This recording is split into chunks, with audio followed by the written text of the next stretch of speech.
When I was in middle school, I was a pretty shy kid. It was the Friday before spring break, and I was pretty excited for it, as my parents were allowing my best friend to stay over for the weekend.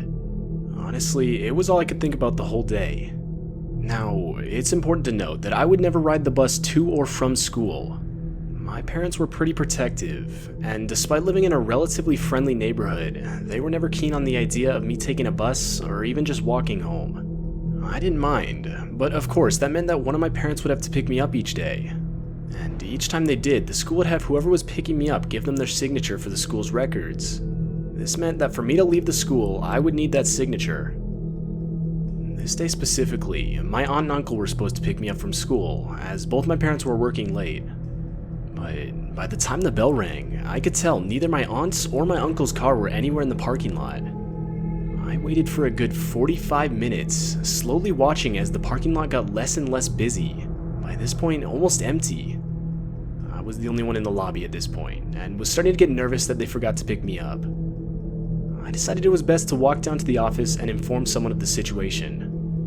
But as I did, I saw some random guy, I'd say maybe mid-40s with a duffel bag, walk in the building. I met eyes with him, but quickly looked back down at the floor, continuing towards the office. When I got there, I told this lady everything. She sat me down in her office. I gave her my aunt and uncle's phone number, and she tried calling them. But of course, they didn't answer. I then gave her my dad's phone number, and luckily he did answer. He informed the lady that either my aunt or uncle should have been there by now. He told her he would try calling them, as he couldn't get off work for a couple hours. By this point, it had been around an hour and a half since the school got out, and I of course was on edge. The whole situation was stressful, as I knew I was keeping this lady from going home, and I could tell she was losing her patience. I was literally the last kid in the building. Around 5 minutes later, and nothing had come of the situation yet. But just then, a man in a janitor's uniform walked into the office. I could instantly tell it was the same man with the duffel bag that I had seen on my way to the office, just now in a janitor's uniform. He started talking with the office lady. I remember this part clearly. The man eventually asked what she was still doing at the school, and she proceeded to explain our whole situation. The man then looked at me and told me he lived right next to my aunt and uncle's house, and that he was willing to give me a ride on his way back home. At that point, 2 red flags were going off in my head. Firstly, if I had just seen this guy entering the building only a few minutes ago, why would he already be leaving to go home? And secondly, there's no way he could have even known where my aunt and uncle lived, as that information was never given anywhere in the conversation. But my thoughts were interrupted by the office lady explaining that it was a great idea. I could literally see the relief in her eyes as she would no longer have to wait for my ride to show up. Not even 2 seconds later, the guy, before I could even say anything in response, grabbed my hand and started practically dragging me towards the front door. I expected the office lady to say something, but as I glanced back at her, I could tell she wasn't going to do anything. But by some stroke of luck, as I was being pulled out the front door, I could see my uncle's car pulling into the parking lot. I screamed that my uncle was here, and the guy froze for a second. But as my uncle got closer, he let go and started speed walking in the opposite direction. Apparently, the reason my uncle was so late was because of some terrible traffic accident. And at the time, he didn't even have a cell phone, so there was no way he could have called the school to inform them. When I got in the car with my uncle, he proceeded to ask me who the guy was that was holding on to me, and I explained everything. He of course was shocked, and quickly reported the situation to the school. I never saw either that lady or the janitor ever again, so I don't know if they were fired or what.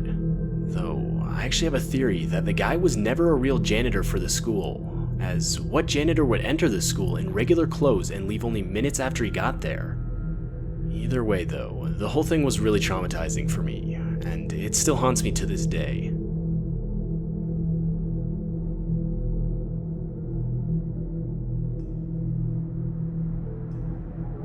It was the last week of school. I was in middle school, and I remember you could feel the tension as everyone knew summer break was almost here.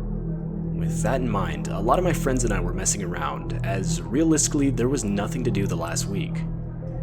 Anyway, I remember toward the end of the day, I was in my last class, which was gym. Somewhere during that time, I got thirsty and needed to use the water fountain. Now, our school was really old, So if you needed to use the water fountain, the only ones that worked were near the main entrance to the school. As I was heading there, I realized how quiet it had gotten. Usually, during the school day when you're walking through the halls, you would be able to hear teachers from the classrooms. I thought it was weird, but my thoughts were interrupted by a kid that looked to be in an older grade speed walking down the hall toward the other end of the school. He had no backpack on, and I couldn't help but notice the look on his face. He looked angry and had one hand in his pocket with the other holding up his sagging pants. I thought he was walking towards me at first, but he walked right past me. I thought it was weird, but ignored it, thinking maybe the kid was just late for class and wanted to get there quick. Finally, I got to the drinking fountain, but right as I started drinking, I could hear a loud pop. I instantly shot up in reaction, listening intently. At first, it sounded like somebody slamming their fist against a locker, but when a few seconds passed and more pops sounded, I knew what the sound was. Somebody was shooting a gun. I instantly ran inside the bathroom to my left, turned off the light, and hid inside one of the stalls. I cannot express to you how fast and loud my heart was beating in that moment. Eventually, all of a sudden, our principal got on the intercom and started telling everyone to get inside and lock the doors. But I figured staying in the bathroom was my best shot at getting out of this alive. For the next solid 10 minutes, I would periodically hear running footsteps outside in the hallway. I didn't know if they were students or if it was the shooter himself. At one point, I could even hear the bathroom door open, just to hear it close again with footsteps running in the opposite direction. Finally, a teacher opened the door and called out to see if anyone was inside. And recognizing the voice, I answered. I've never been more terrified for my own safety than I was on that day. The school ended up locking us down for over an hour until we were finally escorted onto a bus to take us home. Looking out the windows, I remember seeing pure chaos. Police were everywhere. Parents were trying to get inside the building and find their kids. Kids who were walking home were now running. All in all, not a pleasant sight to see. All of the kids on the bus couldn't stop talking about it, but all I could do was sit there and think. I had seen the guy. He walked right past me. Later that night, while watching the news, it was confirmed. That same student I saw walk past me in the hallway was clearly visible on the TV. The headline read that 2 students were injured. To this day, the kid's motives were never made clear to me. I also don't know why the kid didn't even take notice to me in the hallway, but whatever the reason, I'm glad he didn't.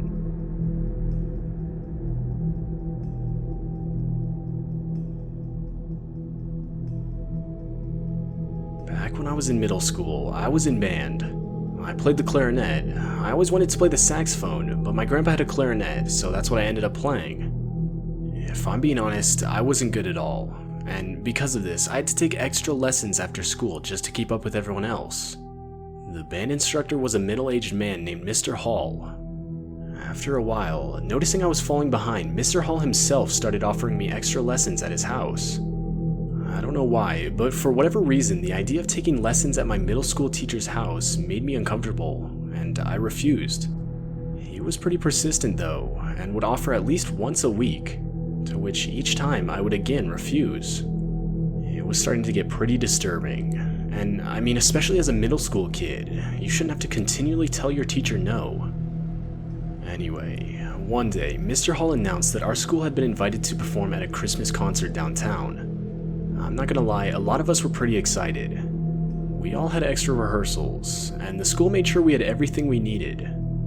Fast forward to the day of the concert, and we all met at our designated area. As we got dropped off, Mr. Hall told all the parents where to pick us up once the concert was over. Finally, the concert started, and quite honestly, it went a lot smoother than I had originally thought it would. At the end, everyone had their parents pick them up, and after a few minutes, I was the last one waiting, which meant I was now left alone with Mr. Hall. Not even a minute later, out of nowhere, Mr. Hall immediately grabbed my hand and told me I could just call my mom from his house. He proceeded to practically sprint towards the parking lot, with me not far behind, still in his grip. Now, I had very little experience being on my own, and didn't know how to act in this kind of situation, so despite everything in me wanting to stop, I went along. I couldn't tell you exactly where he took me, but it was definitely further out than where everyone else was parked. Finally, his car came into view in a pretty shady area. It was one of those dark blue SUVs. Just then, I could hear my name being yelled from behind me. I turned to see my mom, panting and sprinting towards us. To my surprise, Mr. Hall's grip tightened on my wrist in reaction, and he even began to sprint faster. That's when my suspicion of something not being right was confirmed. I started to tug back, and finally Mr. Hall gave it up by letting me go and continuing towards his car. My mom finally caught up to me, but I still couldn't process what just happened. I'd never seen Mr. Hall act so aggressively before. My mom must have reported the whole situation, as I never saw Mr. Hall in school again. In fact, I've never heard anything about him since. Now that I'm older, I'm fully aware of the danger I was in, but I still don't like to think about what would have happened had I gotten into his car that night.